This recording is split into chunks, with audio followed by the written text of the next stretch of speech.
সম্প্রতি সোশ্যাল মিডিয়ায় ভাইরাল হয়েছে কালা কালা শিরোনামের একটি গান।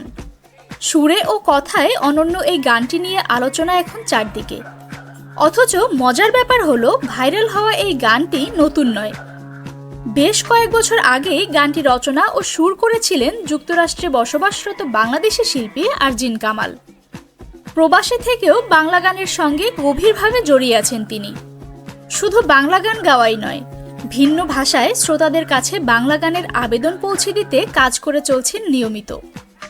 বর্তমানে যুক্তরাষ্ট্রে স্থায়ী হলেও সম্প্রতি ব্যক্তিগত কারণে হঠাৎ করেই বাংলাদেশে সফরে এসেছেন এই জনপ্রিয় শিল্পী।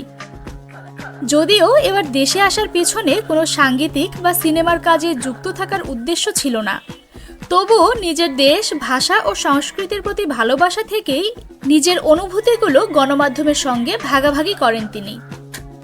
সম্প্রতি একটি সাক্ষাৎকারে কালা কালা গানটির সাফল্য সম্পর্কে নিজের অনুভূতি প্রকাশ করেছেন আরজিন।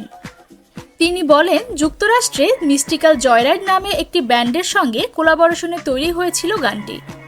স্টুডিওতে গানটির রেকর্ডিংয়ের পর যুক্তরাষ্ট্রের বিভিন্ন সাংস্কৃতিক অনুষ্ঠান ও ফেস্টিভ্যালে গানটি পরিবেশন করেছিলেন তারা। প্রবাসে বসবাসকারী বাঙালি ছাড়াও বিভিন্ন ভাষাভাষী শ্রোতারা বেশ ভালোভাবে গ্রহণ করেছিলেন গানটি। তবে বাংলাদেশে তখন এই গানটির ব্যাপক প্রচার হয়নি। কিন্তু হঠাৎ করেই এবছর সামাজিক যোগাযোগ মাধ্যমে ভাইরাল হওয়ায় ব্যাপক জনপ্রিয়তা অর্জন করে গানটি। বর্তমানে বিয়ের অনুষ্ঠান থেকে শুরু করে বিভিন্ন সাংস্কৃতিক অনুষ্ঠানেও নিয়মিত বাজছে কালা কালা। মানুষের মুখে ছড়িয়ে পড়া এই গানটি নিয়ে ভীষণ আপ্লুত আরজিন কামাল।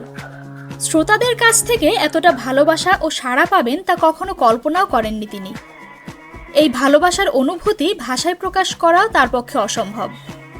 গানটির ভাইরাল হওয়ার পর থেকে আরজিন কামালের অন্যান্য গানও শ্রোতাদের কাছে আলোচনায় এসেছে।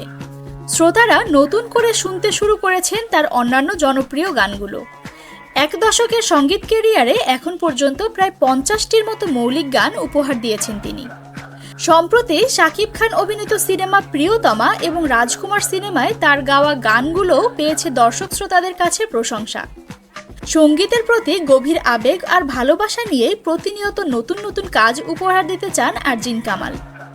আগামীতে আরও চমৎকার কিছু গান উপহার দেওয়ার পরিকল্পনাও রয়েছে তার।